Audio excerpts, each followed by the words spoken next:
Hey, hey everybody, good morning, good morning, good morning. It is Sunday morning, about 9:15-ish Central Time, and you have joined us right here at CSLDallas, where on Sunday morning we do a Sunday morning Science of Mind class. And yes, I've said Sunday morning 3 times in the last 30 seconds because I am trying to get myself fully present and know what day of the week it is. So my name is Tracy Brown, and every week we just dive into the Science of Mind textbook, and we go through in sequential order so that all of us have the opportunity to go a little bit deeper, take a little chunk, and really explore what does this mean in general and what does it mean to me in my life. And if you're on campus, you get to bask in whoever the artist of the month is, and if you are online, you get to see the wonderful scan of the art that Richard gives you. And this month, our artist is Cecilia Williams, a long-time member of CSLDallas, and this is her first time being the artist of the month. So if you see her throughout the month, please congratulate her, let her know that you are loving her art, and of course, buy a piece or two for yourself or for gifts. So let's dive in. Join with me in taking a deep breath. Oh, and on that exhale, I just let go of everything that has happened before this morning and before today. And that is the perfect preparation to dive into and to continue with chapter 6. We're in chapter 6, man's relationship to the spiritual universe. And as many of you know, we often will switch out the word man for humanity or humankind or person. And in this chapter, a lot, we are using man in relationship to the spiritual universe. And so if I am quoting Holmes directly and I use man, and for you it's more important or comfortable or easier to switch out in your mind humanity, feel free to do so. Now, we've been in this chapter a few weeks, and we've done about 10 pages, but it is a long chapter. So we're going to pick up today, excuse me, at the bottom of page 115, if you're following along in your copy of the textbook, starting with the paragraph, man's outward life. Man's outward life is a result of the subjective state of his thought. The thinker is conscious mind.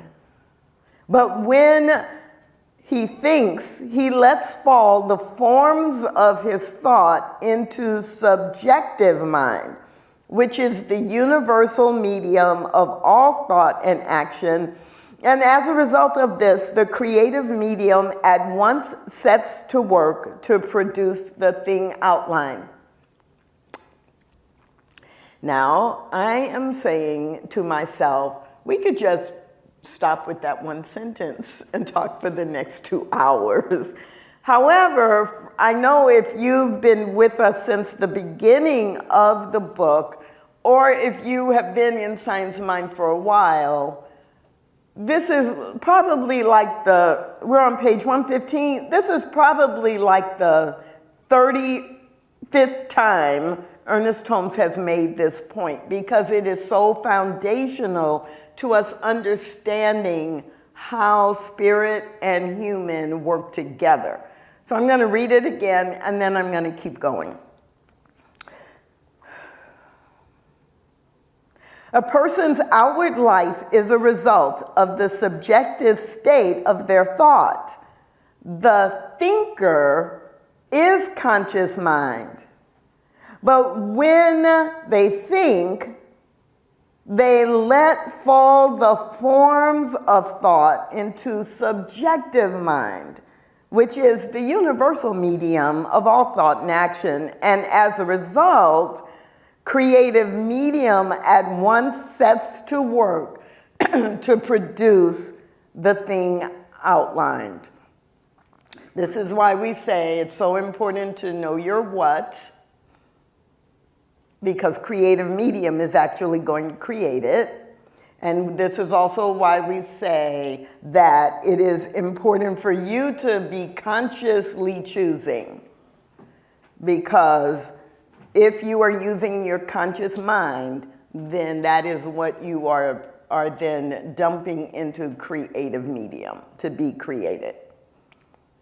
Side note, no coincidence that the theme this month at CSLDallas is you always have a choice.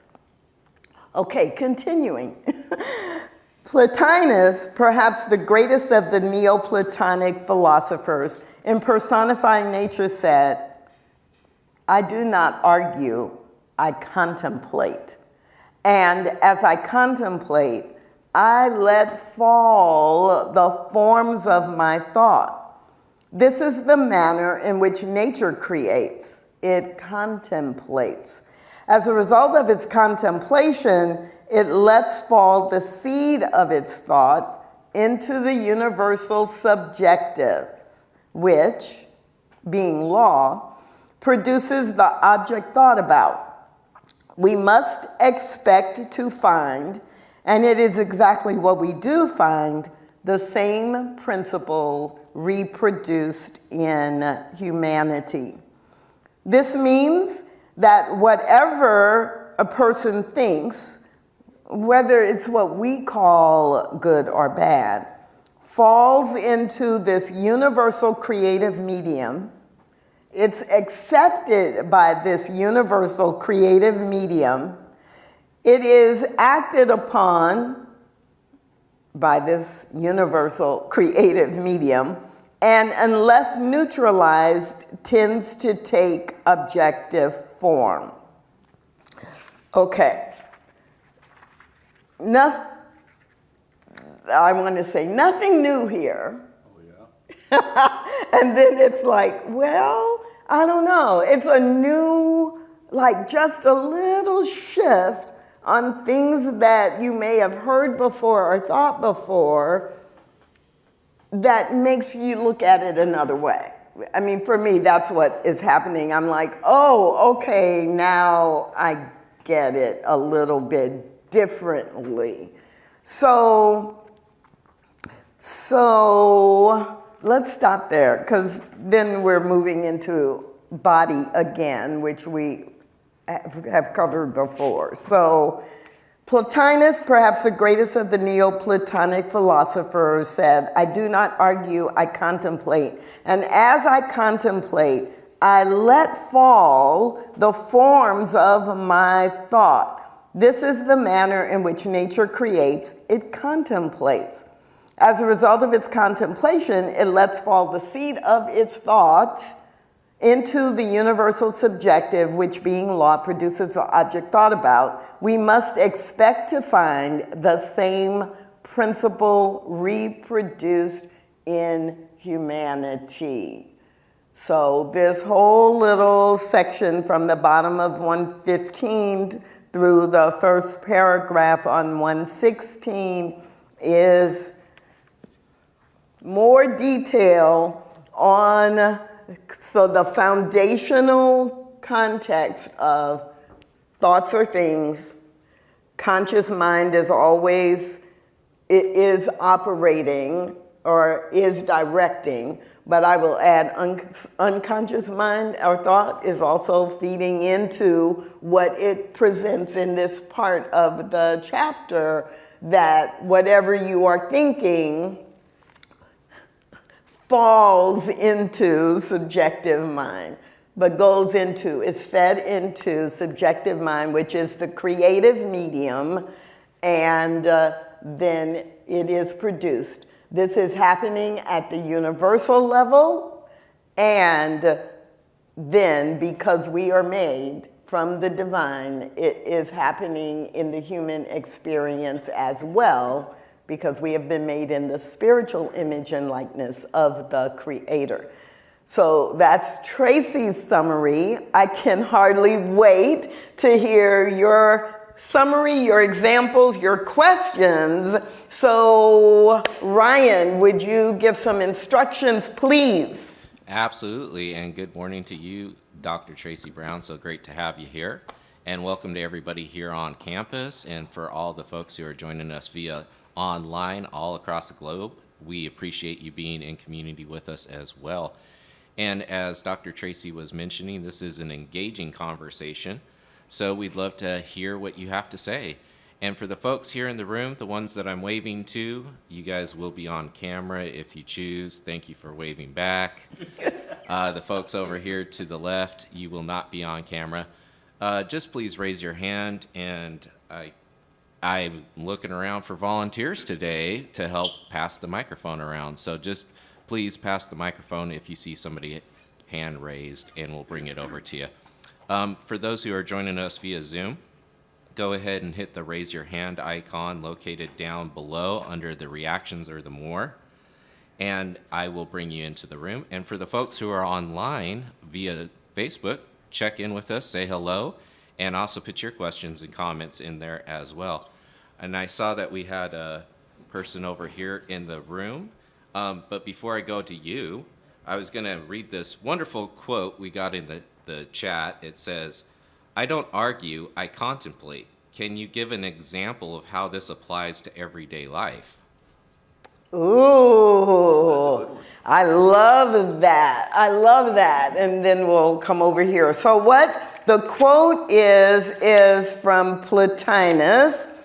And he said, "I do not argue, I contemplate, and as I contemplate, I let fall the forms of thought. This is the manner in which nature creates." So what he's talking about is not with people. He's talking about having clarity about his own thoughts. So I do not argue. I will insert for it to make more sense. I do not argue with nature. I do not argue with God. I do not argue with gravity. I may contemplate how I'm going to move something or apply the law of gravity, but I accept that the law of gravity exists. So it's not talking about day-to-day interactions with other people. I do not argue with my nature, that my nature is that I am a spiritual being and on this earth, but I contemplate that which I want to then do in that context and then allow that to come into physical form or my physical experience. So now let's come over here, and please say your name if you're in the room, because that helps people who are online actually get a sense of who's talking, as well as people in the room if they don't know you. And the microphone doesn't amplify sound. It is so people online can hear. Okay. Say your name. My name is Michelle. Michelle, hold the mic up to your... I'm trying to process what you just said, and I'm thinking that if I'm having negative thoughts, Yes. and I throw or dwell on those negative thoughts are then going into the universe, and the very thing that I may not want to happen, I'm actually causing it to happen. Yes. Okay. If I'm having positive thoughts, and those thoughts go into the universe, it's almost like I'm manifesting those positive thoughts, but I'm not manifesting the negative thoughts. I don't understand. you're manifesting whatever you're thinking. So the way you described it, if I'm putting negative thoughts into the universe, they're going to happen. I just manifested them. If I'm putting quote unquote positive thoughts into the universe and they happen, I've manifested them. Manifestation is simply the law of cause and effect. So the cause I put forward is the effect that I receive. And I need to add this one piece because I know some of you heard it and you're saying, but Tracy. So Ernest Holmes reminds us in this paragraph, this means that whatever we think, whether it is what we call good or bad, whatever we think falls into this universal creative medium. And so that's really important because what we say or what Michelle says is negative or positive may or may not be to somebody else. What we label as good or bad may be based on societal norms and legislation and how we've all been socialized. If we go to another culture, they may think there are things that we say are bad that are good. So there is no good nor bad in the universal system. God, Spirit, has no judgment about good or bad. The universal creative medium is producing what we choose. And so if we are constantly focused on how bad something is or how much it hurts, and we're focusing on what we don't want, we're going to either get more of that or more things that create that same emotional tenor because that's what we're focused on. The universe is not going to say, or spirit is not going to say, now, Jerry, are you sure that's what you want to be focused on? It just sees that Jerry is focused on that over and over and over again, and then begins to put all the puzzle pieces together to deliver more of that experience or feeling. So, I see you have a follow-up, and then we're going to come over here. You read, there's a way to neutralize it? Ah. What I call the negative and Can we positive. get a mic? Sorry, can't hear you. Thank you. You read there was a way to neutralize it. And I don't understand, how do you go from your negative thinking and neutralize it to your positive thinking so that the negative thinking that you put out in the universe you don't get? How do you transmute it? This question. Oh my gosh. I love this question. Oh, but I only have 2 minutes to respond or less. So that last sentence I read is, unless neutralized, tends to take objective form.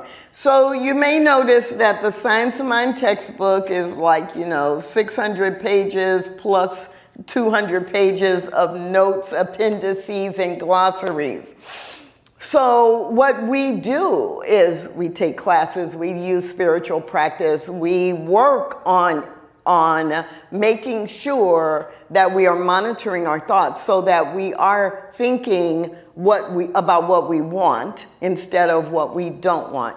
And we are choosing to change the things that we don't want through our thoughts, our discipline, our spiritual practice. So it is the dominant thought and the thoughts that have the most frequency that then manifest. So if I have one thought that is, I'm not good enough, but it's one thought, and I've had thousands of thoughts of, I am the best I can be and I am doing good things in the world, that one single thought is not going to overpower the thousands of thoughts. So Ernest Holmes writes in another part of the book, trained thought is better than untrained thought. So how we neutralize is by using our trained thought to create what that we want to manifest, to use your word, and we use spiritual practice to lay the foundation and to keep it running. So no matter what is going on in our lives, that we revert automatically to the trained thought, the discipline, and what we know is true about spiritual law. So we're going to go here, and then we're going to go online.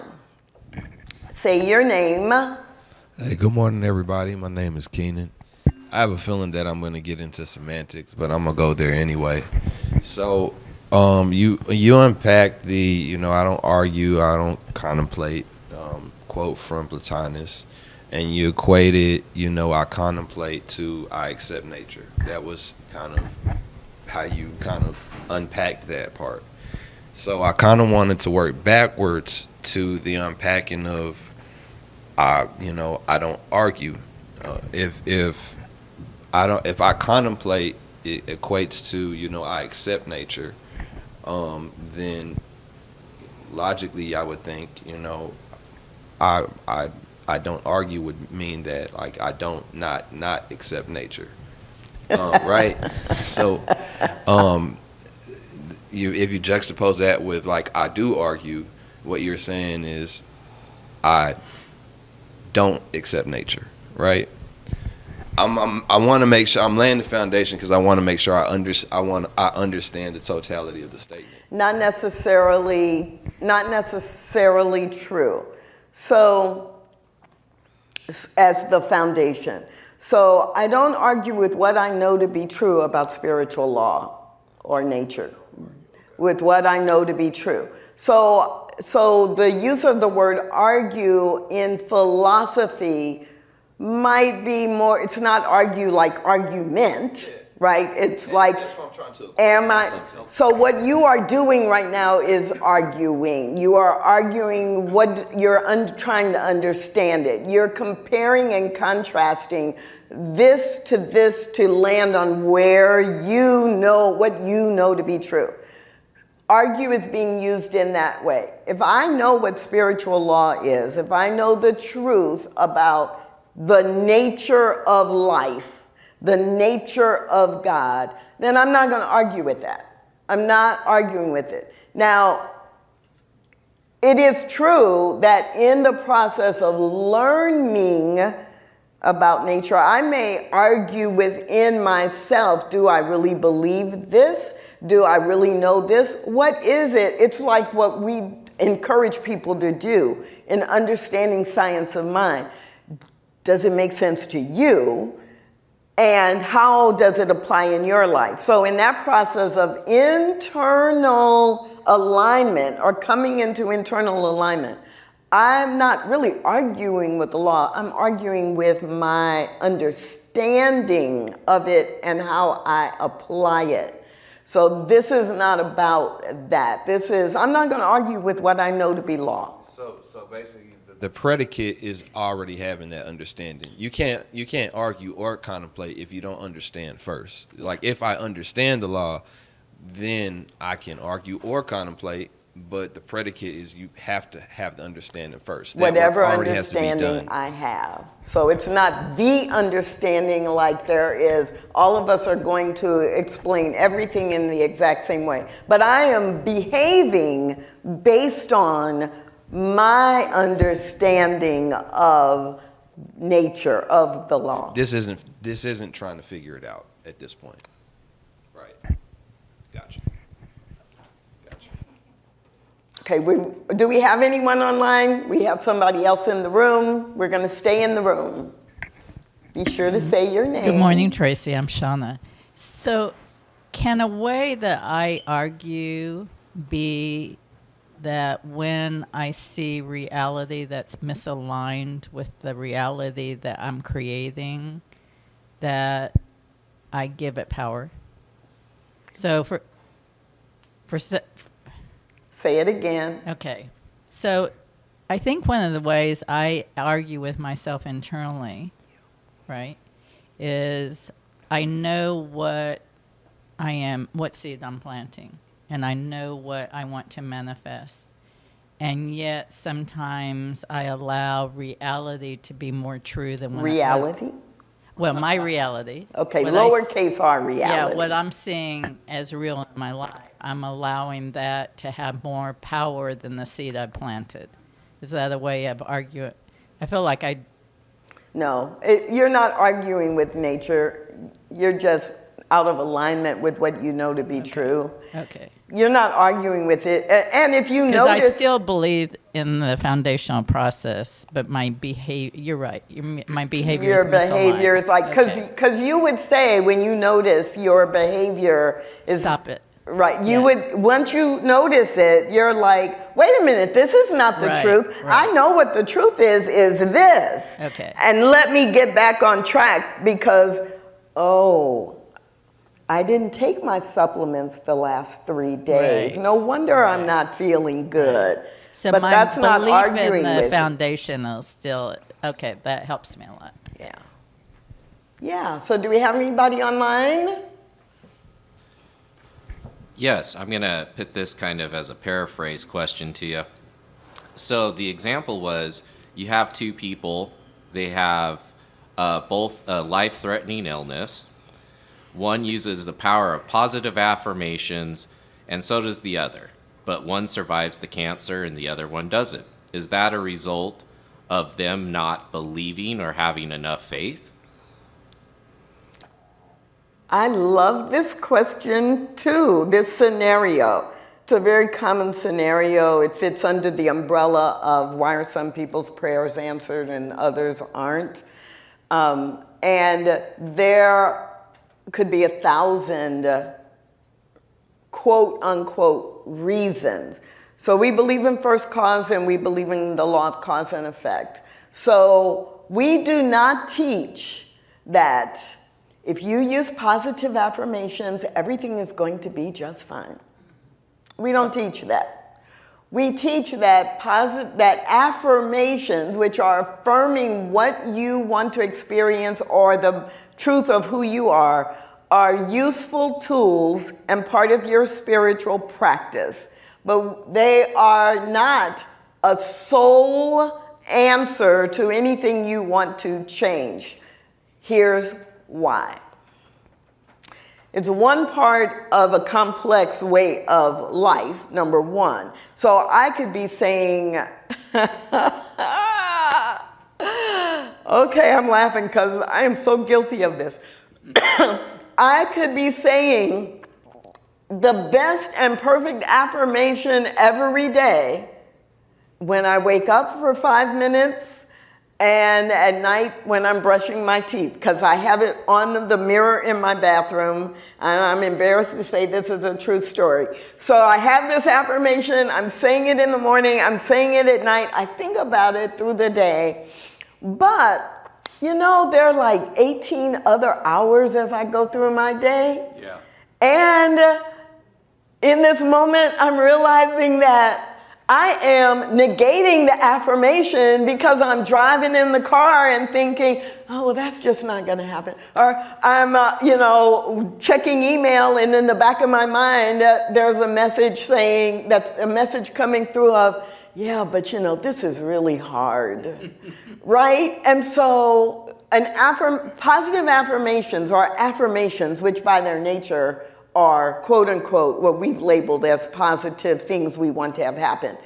Affirmations alone are just one tool in the toolkit. That's one reason that it might manifest differently for different people. Number two, we have our own individual consciousness that we are responsible for, and we are setting in the universe or in universal mind what we want to have happen. And we live in a society with other people. We have family members or people we live with. We have people we come to church with. We have people who we don't even know who live in our neighborhood, our city, our town, our state, our nation.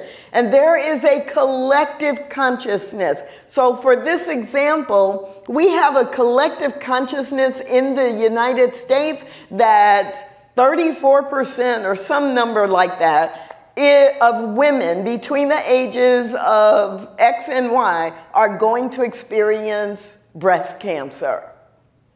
We have in our consciousness in this nation that a certain percentage of people are going to die from cancer. So I can be super clear individually, and I might still be affected by collective consciousness because either it's so strong, so pervasive, or the people who are caring for me may be carrying that thought. And while I'm affirming something different, it could still be in my consciousness because I've been in the society too. So we have, it's one tool in the toolkit. We have the reality that we live in collective consciousness and are affected by it. Number 3, our affirmation might, or the cancer not being quote unquote cured, might be an answer to another prayer, request, or focus. Some of you have heard me tell this story before. This is the shortest version. I had a very, very close friend.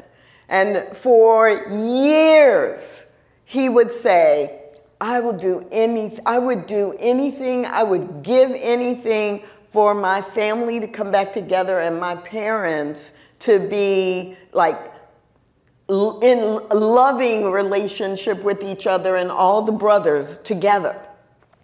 And long story short, he unexpectedly had a heart attack and died. And no one expected it.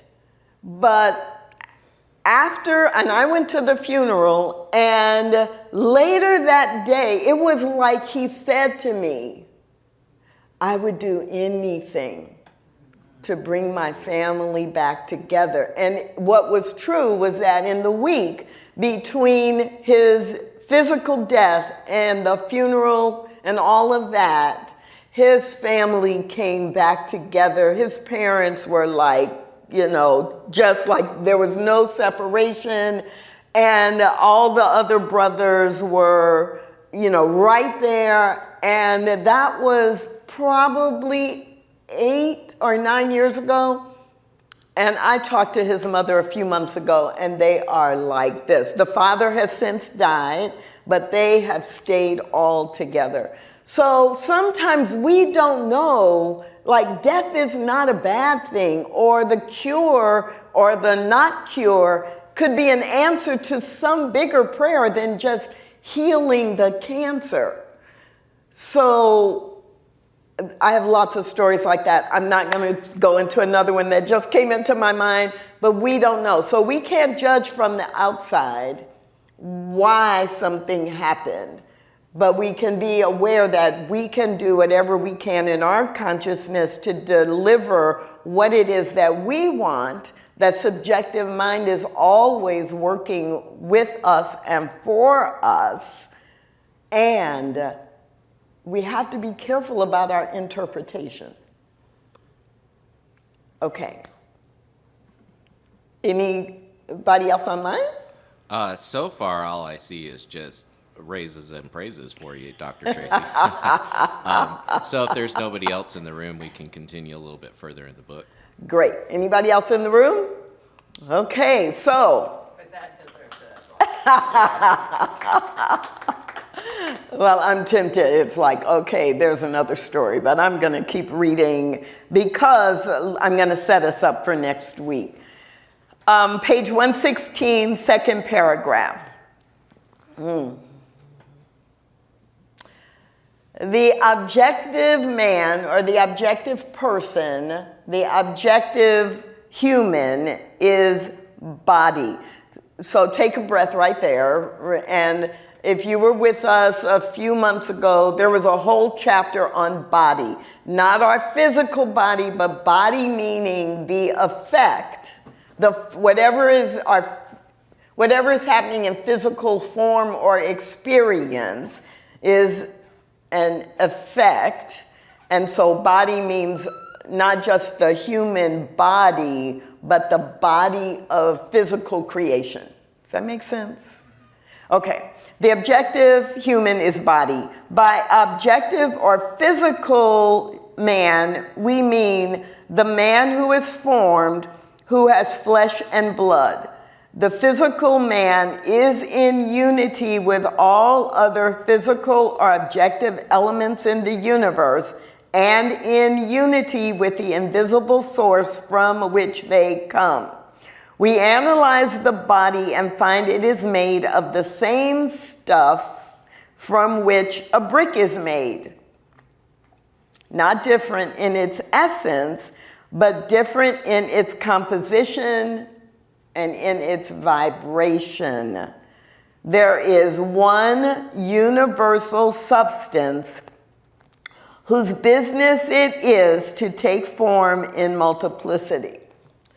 So, after that entire chapter on body as a physical expression of life, all life is body or effect, Ernest Holmes, because I even remember saying one week, and I remember Dr. Petra saying one week when we were back in the chapter on body, we were talking about the nature of the universe, and both Dr. Petra and myself at some point had to say in response to a comment or question, there will be in a few chapters a chance for us to talk about the human experience. And so it's a little tricky for a lot of people to understand that was about nature. This is about the spiritual nature of the universe, and Ernest Holmes, because this chapter is man's relationship to spirit and to the universe, he begins in this chapter to really give examples of humanity.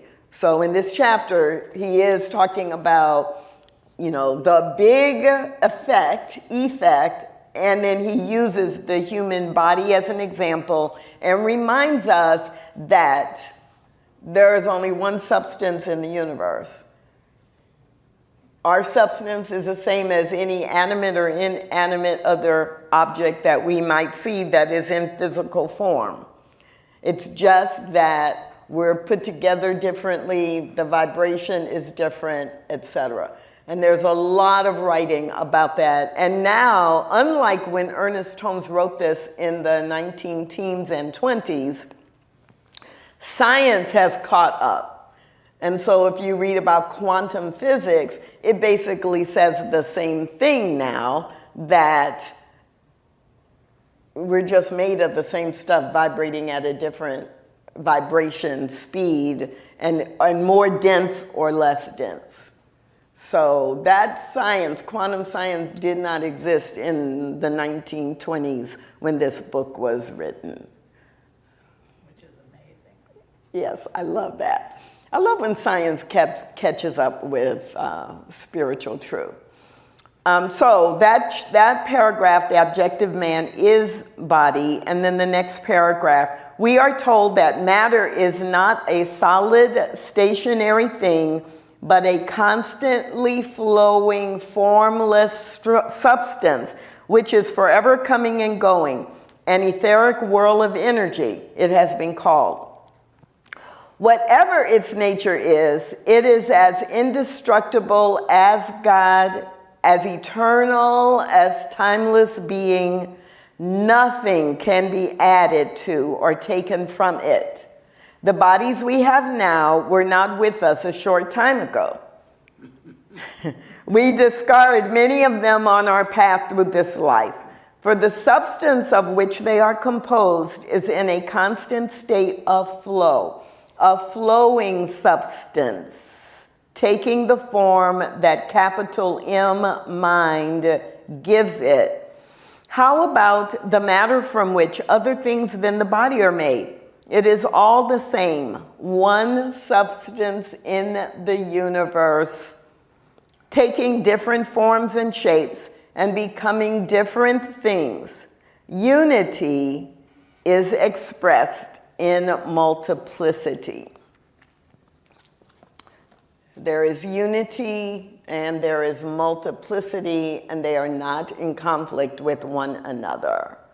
It takes all the different ways that life is formed or takes shape or is manifest, in order for there to be the unity of the whole. Okay, so let's go online. All right, I'm going to call Anita into the room. Anita, do you want to go ahead and unmute yourself? Hey, good morning, Ryan, Dr. Tracy. So I love that comment that you just read, right? Because what that means is that there's this universal Play-Doh that's out there, right? So going back to my childhood, and yes, I played with Play-Doh, and I, made little animals, or, whatever. But what that also means for me, though, from a spiritual perspective in my life today, is that I can take that universal Play-Doh, put any thought and intention into that universal Play-Doh, and create anything that I can imagine. Amen, and so it is, and then. Yeah, and then just have fun, right? Because if I don't like how it came out the first time, just like that Play-Doh as a kid, I can smush it all up and redo it. So I'm not bound by the precedent of what I created the first time around. Yes, yes. That is a talk all in itself. That is a talk all in itself. Thanks, Anita, for that, because I think it makes it very real and tangible, because most of us have played with Play-Doh. And if we think of the fact that the universal substance is constantly being shaped and reshaped in our individual lives as well as in the collective life of all of creation. And so that's a really playful but practical way to think about it. And in this context of this month's theme, you always have a choice. That really is a lot of what that is, right? We're not bound by what has been done before. We can begin today and move forward. And this chapter, man's relationship with spirit and man's relationship to the spiritual universe, is reminding us or teaching us that we are engaging with a spiritual universe that is predictable in many, many ways. What's unpredictable is how we engage with it. Yeah. The more consistent I am in engaging with the laws of the universe and understanding them and aligning with them, the more predictable my life becomes. But the universe itself isn't changing, and it is constantly making things from the source, this universal substance. So be thinking about all of that this week. Please join us for the Sunday celebration service, either on campus or online, where you've already heard the theme this month is You Always Have a Choice. And today we're going to be talking about and thinking about and diving into choose freedom. So I'm going to turn to you, Ryan, before we close out. Announcements? Yeah, I just wanted to make sure that everybody knew that we have a really awesome class that kind of talks a lot about what we're talking about here today. It's called The Law of Mental Equivalence. Yes. And that's going to be starting this Tuesday with practitioner Christine Volkmer, who's going to be teaching that class. It is an online-only course, so if you're anywhere in the world and you want to hop on, feel free to. It's going to start at 7 p.m. Central Time, and so it's going to be a really awesome course. Also, I'm going to be doing an amazing workshop here. If you live in the Dallas-Fort Worth area, come visit us. It's going to be limited to about 20 people, but it's going to be called Vision Cast, which we're blending a little bit of meditation and art to help unlock that blockage. Get yourself on the right path. It's a fun exciting event. There'll be some light refreshments. So visit CSLDallas.org/events for all of our upcoming classes, events, and other community activities. Yes. Ryan's course is awesome. Both of those courses are experiences you do not want to miss. You do not want to miss. And I will meet you right back here next Sunday morning at 9:15 a.m. Central Time for the Sunday morning Science of Mind class. Have a great week, everybody. All right.